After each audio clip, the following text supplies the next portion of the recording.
कोठे ते आ माइया, कोठे ते आ माइया, मिलना तो मिल आके नाता खसमां नू खामाइया। हुण मिलना ते मिल आके नहीं ता खसमां नू खामाइया। ओए जीते आगे गाओ। क्या करूं? हम पहुंच गए क्या? मतलब माल उतारूं क्या? ओए खसमां नू खाड़िए, और जब झेली नहीं जाती तो इतना पीता क्यों है बे? अभी नहीं पहुंचे, मैंने बोला गाना पूरा कर। ओ कोठे ते आ माइया। ओ गुरु आप ही गाओ, मैनू सोने दो। अबे उठ, नींद तो मुझे भी आ रही है। तो आप भी सो जाओ ना गुरु थोड़ी देर, 1-2 घंटे के लिए लगा दो ट्रक कहीं पर और मार लो एक बढ़िया सी झपकी। अच्छा, और कहाँ लगाऊं ट्रक? इस सुनसान जंगल में? अबे माल से भरा ट्रक है, जोखिम नहीं ले सकते बिल्कुल भी। जमशेद और उसका हेल्पर जीत आपस में बातें कर ही रहे थे कि तभी अचानक उन्हें कुछ झटके से महसूस होने लगे। ओए, एक ही होने लगा। गुरु लगता है अब तो अपना ट्रक भी रुक कर आराम करना चाहता है। जीत के ऐसा कहते ही सच में जमशेद का ट्रक चलते चलते रुक गया और फिर जमशेद और जीत के लाख कोशिश करने के बाद भी स्टार्ट नहीं हुआ। ये देखकर जमशेद ने फिक्र करते हुए कहा, ओए काली जुबान, अब क्या करेंगे बता? करना क्या है? वो देखो गुरु, वहाँ सामने एक ढाबा है, वहीं चलकर पहले कुछ खाते हैं और फिर वहीं चारपाई पर फैल जाएंगे और क्या। और अगर कल ये ट्रक टाइम से मंगलपुर नहीं पहुँचा तो क्या होगा पता है ना तुझे? अरे कुछ नहीं होगा गुरु, मालिक बस 2-4 बातें सुना देगा आपको और क्या। सही बोला, लेकिन उससे पहले मैं तेरा क्या हाल करूंगा पहले ये देख ले। ये बोलकर जमशेद ने अपनी चप्पल उतारी और जीत को मारने के लिए उसके पीछे दौड़ा और जीत उससे बचते हुए सीधे ढाबे की तरफ भागा और फिर। अबे रुक जा जीते। गुरु अब जाने भी दो ना, आधी रात है, ट्रक भी खराब है, तो यहाँ रुककर आराम करने के सिवाय और कुछ नहीं कर सकते। और मुझे तो ये समझ नहीं आता कि आप मालिक से इतना डरते क्यों? ओए मैं डरता किसी से नहीं हूँ खोत्या, लेकिन ये ट्रक अगर टाइम पे नहीं पहुँचाया तो मालिक बातें तो सुनाएगा ही, साथ में मेरे पैसे भी काट लेगा। और तुझे तो पता है इस वक्त कितनी कड़की चल रही है। बाबूजी का ऑपरेशन करवाना है, घर की छत बनवानी है और छुटकी के स्कूल की फीस भी तो भरनी है। और तेरी भाभी अगर इस बार उसके लिए नई साड़ी लेकर नहीं गया ना तो घर में घुसने भी नहीं देगी, वो बता रहा हूँ। ओहो गुरु, आपके सिर पर तो बड़ी टेंशन है, लेकिन मैं भी आपका चेला हूँ, आपकी टेंशन भगाने का पूरा इंतजाम है मेरे पास। ये कहकर जीत ने अपनी जेब से शराब की एक छोटी सी बोतल निकाली और उसे जमशेद को पकड़ाते हुए मुस्कुराने लगा। ओए जीते, तू ये कब लाया और इसके लिए पैसे कहाँ से आए तेरे पास रे? गुरु अपना तो सीधा सा उसूल है, खाने को कुछ मिले ना मिले पर पीने का पूरा इंतजाम होना चाहिए। और अंदे भाई तू ही पी, मैं तो बस कुछ खाऊंगा। हाँ भाई, क्या क्या मिलेगा खाने में? भाई रात का 1 बज रहा है, अब क्या मिलेगा खाली बर्तनों और कच्चे माल के अलावा? है ये तो गड़बड़ हो गई गुरु। 1 मिनट, क्या कहा आपने? खाली बर्तन और कच्चा माल? कच्चे माल में चिकन है क्या? हाँ, चिकन तो आज शाम ही मंगवा कर रखा है, लेकिन वो कल के लिए है। अभी तो सारे बावर्ची काम निपटा कर घर चले गए हैं, अब कुछ ना बन पाएगा। ऐसे कैसे नहीं बनेगा? आपको एक बावर्ची चाहिए ना, वो हम आपको देते हैं। अरे आपको नहीं पता हमारे गुरु क्या गजब का चिकन बनाते हैं। ओए क्या बोल रहा है? मैं क्यों पकाऊंगा बे? क्योंकि भूख के मारे मेरा पेट फटा जा रहा है गुरु, मान जाओ ना। और वैसे भी ट्रक की चिंता में आप सोओगे तो हो नहीं, तो चिकन ही बना लो। आपका मेरा और क्या पता इस ढाबे का भी कुछ भला हो जाए। जीत के जिद करने पर जमशेद उस ढाबे की रसोई में चिकन पकाने के लिए मान जाता है। असल में भूख तो उसे भी लग रही थी, तो उसने बड़े ही मन से वहाँ 3 लोगों के लिए चिकन करी और तंदूर पर गर्मा गर्म रोटियां सेकी। और फिर पहला निवाला खाते ही जीत ने आंखें बंद करते हुए कहा, भाई वाह, मजा आ गया गुरु, कसम से। ये कहकर जीत ने जमशेद के हाथ चूम लिए और जमशेद उसे देखकर मुस्कुराने लगा। ये देखकर ढाबे के मालिक भरत ने भी फौरन एक निवाला तोड़कर चिकन करी के साथ खाया और फिर वो रुका ही नहीं। ये देखकर जीत ने उससे कहा, मैं रुक जाओ भाई, हमने तो बस चखने को बैठाया था आपको, आप तो सारा ही निपटाने लगे और इसके बाद खाने का बिल लाकर हमको ही पकड़ा दोगे। माफ करना भाई, लेकिन सच में जमशेद भाई के हाथों की चिकन करी खाकर तो मैं सचमुच भूल ही गया था। मैं यहाँ सालों से चिकन बनाकर बेच रहा हूँ, एक से एक कारीगर बुलवाकर मैं अपने ढाबे पर रखे, पर ऐसा स्वाद तो आज तक न चखा। भाई सच सच बताना, किससे सीखा इतना बढ़िया चिकन बनाना? वो मेरी माँ बनाया करती थी मेरे लिए जब वो जिंदा थी। ये कहते हुए जमशेद उदास हो गया और फिर भरत ने उससे कहा, आपकी माँ गजब का हुनर दे गई है आपको, लेकिन माफ करना भाई, आपको अपने इस हुनर की कदर नहीं है। मतलब ये कि आपको एक ट्रक ड्राइवर नहीं बल्कि एक बढ़िया खानसामा होना चाहिए। आप चाहो तो क्यों ना कर दो। सीधे सीधे पूछता हूँ, मेरे ढाबे पर काम करोगे? दिन रात ये ट्रक चलाकर जितना कमाते हो उससे दोगुनी पगार दूंगा, और दिन के सिर्फ 10 घंटे काम करना होगा। भरत की बात सुनकर जीत और जमशेद एक दूसरे को देखने लगे और फिर जीत ने जमशेद को साइड में ले जाकर कहा, क्या सोच रहे गुरु? फौरन हाँ कर दो, इससे अच्छा मौका फिर नहीं मिलेगा। लेकिन अपना ट्रक, उसका क्या होगा? फिलहाल इसे लेकर मैं चला जाऊंगा और इस डिलीवरी के बाद इसे खड़ा कर दूंगा घर ले जाकर। और मुझे ना ये भरत सही आदमी लग रहा है। आपके साथ साथ मैं भी यहीं पर काम पे लग जाऊंगा। दोनों मिलकर खूब पैसा छापेंगे और फिर सारी परेशानियां दूर। जमशेद को अपना ट्रक ड्राइविंग का काम छोड़ने का मन तो नहीं था, लेकिन फिलहाल उसे पैसों की जरूरत थी और ज्यादा पैसे कमाने का ये अच्छा मौका था। उसने भरत को हाँ कह दिया और अगले ही दिन से उसके ढाबे पर चिकन की कई डिशेस बनाने लगा। मेन हाईवे पर होने की वजह से भरत के ढाबे पर हर रोज कई बसें और गाड़ियां आकर रुकती थी, इसीलिए ग्राहकों की कमी नहीं थी उसके पास। और अच्छी बात यह थी कि वहां आने वाले हर ग्राहक को जमशेद के हाथों का स्वाद बहुत ही पसंद आ रहा था। भरत ने कुछ ही दिनों के अंदर अपने खाने का रेट दुगना कर दिया। उसके बावजूद ग्राहकों की तादाद बढ़ती ही गई और फिर एक दिन, उफ, भरत भाई ये चिकन खराब है, हमें इसे वापस करना पड़ेगा। दिमाग खराब है क्या? कटा हुआ चिकन वापस कौन लेगा? और वैसे भी ये परसों का आया हुआ है। तभी तो खराब हो गया। मैंने पहले ही कहा था कि चिकन कुछ कम मंगाओ, देखो हो गया ना खराब। कुछ खराब वराब नहीं हुआ है, तुम बढ़िया से पकाओ इसे, लोगों को कुछ पता नहीं चलेगा। क्या बात कर रहे हो भरत भाई, मैं ऐसा नहीं कर सकता, लोग इसे खाकर बीमार पड़ जाएंगे। अच्छा, और अगर तूने अभी के अभी इसे नहीं पकाया तो ये तेरे लिए अच्छा नहीं होगा। जमशेद को भरत की बात और उसका बर्ताव बिल्कुल भी पसंद नहीं आया। वो फौरन जीत के पास गया और बोला, जीते चल, अब यहाँ काम नहीं करना। क्या बोल रहे गुरु? अभी कल ही तो आपको पहली पगार मिली है और यहाँ काम नहीं करेंगे तो क्या करेंगे? फिर से ट्रक चलाने का इरादा क्या? हाँ, ट्रक भी चलाऊंगा और चिकन करी भी बनाकर बेचूंगा। है मतलब? जमशेद के दिमाग में पूरी योजना तैयार थी। वो जीत के साथ जाकर अपना ट्रक वापस ले आया और उसी ट्रक पर उसने भरत के ढाबे के ठीक सामने एक नया ढाबा खोल दिया। जमशेद के इस चलते फिरते ढाबे पर लोगों की भीड़ पहले ही दिन से जमा होने लगी, क्योंकि जमशेद के पास पकाने के हुनर के साथ साथ एक ईमानदार दिल भी था, जो किसी भी सूरत में अपने ग्राहकों के साथ बेईमानी नहीं कर सकता था। दूसरी तरफ भरत के पास अब हाथ मलने के सिवाय कोई चारा नहीं था, क्योंकि अब ना तो उसके पास जमशेद जैसा बढ़िया बावर्ची था और ना ही ग्राहक। महेश अपने परिवार के साथ एक छोटे से गांव में रहता था। उसके परिवार में उसकी पत्नी रीना और 2 बच्चे थे। महेश अंडे सप्लाई करने का काम करता था। स्वभाव का बहुत ही गुस्सैल और थोड़ा मक्कार किस्म का आदमी था। रीना उसके स्वभाव से बहुत ही परेशान थी। बच्चे भी अपने माता पिता के आने के बाद डरे सहमे से बैठे रहते। ये क्या बनाया है खाने में है? जब देखो रोज दाल बना के रख देती है। जितने पैसे तुम घर में देते हो उससे सिर्फ दाल ही आ सकती है। सब्जी पता है कितनी महंगी है? मुझे नहीं खानी दाल वाल, मेरे लिए ऑमलेट बना के लाओ। रीना बहस करना सही नहीं समझती और रसोई में जाकर ऑमलेट बना लाती है, फिर बच्चों के लिए भी ऑमलेट बना देती है।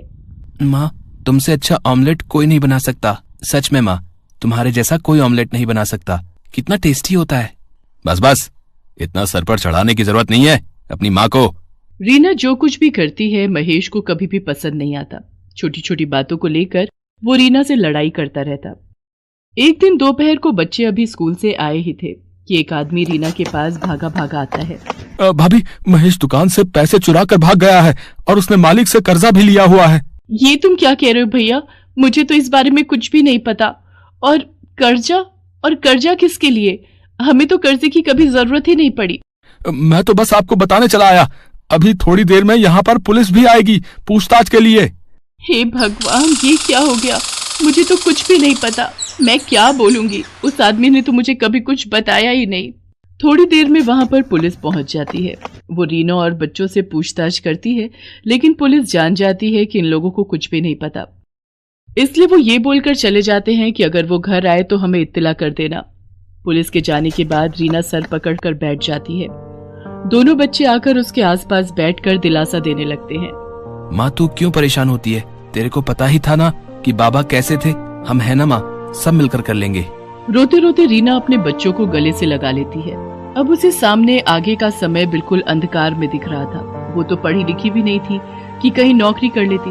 क्या काम करेगी ये भी वो नहीं सोच पा रही थी। अभी तो वो उस दुख से उबर भी नहीं पाई थी कि महेश धोखा देकर चला गया है। 2-4 दिन इसी तरह निकल जाते हैं। मरता क्या न करता। आखिर में रीना को घर से काम के लिए निकलना ही पड़ा। पर उसे समझ में नहीं आ रहा था कि वो आखिर करे तो क्या करे।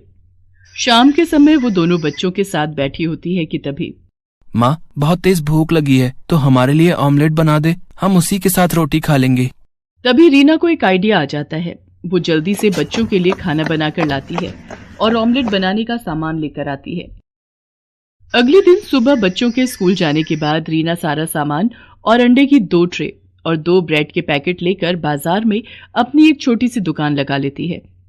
वो पहली बार इस तरह का काम कर रही थी जिसकी घबराहट उसके चेहरे पर भी दिखाई दे रही थी। तभी 2 अंडे का ऑमलेट बना दो जरा, तीखा बनाना और 2 ब्रेड लगा देना, ठीक है? हाँ जी, अभी लीजिए, मैं बनाती हूँ। रीना फटाफट तवा गर्म करती है और उसके ऊपर ऑमलेट बनाने लगती है। ऑमलेट बनाकर घर की चटनी के साथ उस आदमी को ऑमलेट खाने को देती है। अरे वाह, है? मैंने इतनी जगह आमलेट खाया, लेकिन इतना टेस्टी आमलेट है मैंने आज तक नहीं खाया भाई, है? और चटनी ने तो 4 चांद लगा दिए भाई। कमाल का आमलेट बनाती हैं आप। हाँ, कमाल का। रीना उसे धन्यवाद बोलती है। तभी एक और आदमी अपने बेटे के साथ आता है। 2 प्लेट ऑमलेट बना दो, एक में तीखा कम रखना, ठीक है? ऑमलेट खाने के बाद वो आदमी भी ऑमलेट की बड़ी तारीफ करता है। भाई मैंने तो आज तक इतना परफेक्ट आमलेट नहीं खाया है। मिर्च मसाले का तो इतना परफेक्ट बैलेंस है कि वाह भाई वाह, मजा ही आ गया। ये सुनकर रीना के अंदर थोड़ा सा आत्मविश्वास जागता है।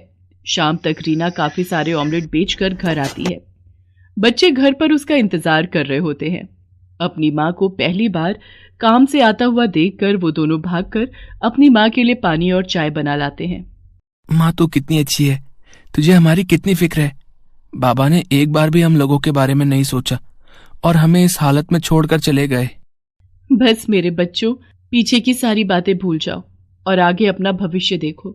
अब हम तीनों को मिलकर अपना आज अच्छा करना है ताकि हमारा भविष्य अच्छा हो सके। माँ, हम भी तेरे साथ शाम को ऑमलेट बनवाने में मदद किया करेंगे। हाँ माँ, हम स्कूल से आकर जल्दी से अपना काम खत्म कर लेंगे और फिर शाम को आपके साथ मदद किया कर। तीनों माँ बेटे बड़े हौसले के साथ अगले दिन से अपना काम और अच्छे से शुरू करते हैं। अब शाम को रीना के पास ग्राहकों की भीड़ लगने लगी। अमित और राहुल ग्राहकों को ऑमलेट सर्व करते थे। अब रीना ऑमलेट ही नहीं बल्कि उबले हुए अंडे और मसाला अंडे, मसाला ऑमलेट, बटर ऑमलेट और अंडा मैगी बनाने लगी। उसके पास अब हर तरह के ग्राहक आते और बच्चों को खासकर अंडा मैगी बहुत पसंद आती है। तीनों माँ बेटा बहुत मेहनत कर रहे थे। देखते ही देखते उनकी दुकान बहुत अच्छी चलने लगती है और आमदनी भी अच्छी होने लगती है। राहुल और अमित सुबह दिल लगाकर पढ़ाई करते और शाम को अपनी माँ की मदद करते हैं। बस माँ, कुछ दिन की बात है, फिर हम लोग अपनी पढ़ाई पूरी कर लेंगे और कहीं ना कहीं अच्छी नौकरी भी करने लगेंगे। भाई मैं तो नौकरी वोकरी नहीं करूंगा, मैं तो बस माँ के काम को आगे बढ़ा लूंगा। मैं कहता था ना माँ, तुझसे अच्छा ऑमलेट और कोई नहीं बनाता। देखो आज तुम्हारे हाथ का ऑमलेट कितना फेमस है। मेरे बच्चों, मैं जानती हूँ तुम सुबह से लेकर रात तक लगे रहते हो, कितनी मेहनत करते हो। देख लेना, एक दिन भगवान तुम्हारी मेहनत का फल तुम्हें जरूर देगा। धीरे धीरे समय बीतता है और रीना के दोनों बच्चे अपनी पढ़ाई खत्म कर लेते हैं। वो अपनी माँ का साथ इसी तरह देते हुए आ रहे थे। राहुल ने तो पहले से ही ठान लिया था कि जैसे ही उसकी पढ़ाई खत्म होगी वो कहीं अपनी छोटी सी दुकान कर लेगा। माँ, क्यों ना हम लोग मिलकर एक दुकान ले लें? तुम्हारे ऑमलेट वैसे भी लोगों को बहुत पसंद आते हैं। बरसात भी आने वाली है, कितनी बार भारी बारिश की वजह से हम लोग रेडी नहीं लगा पाते। ये बात तो तूने 16 आने सच कही है।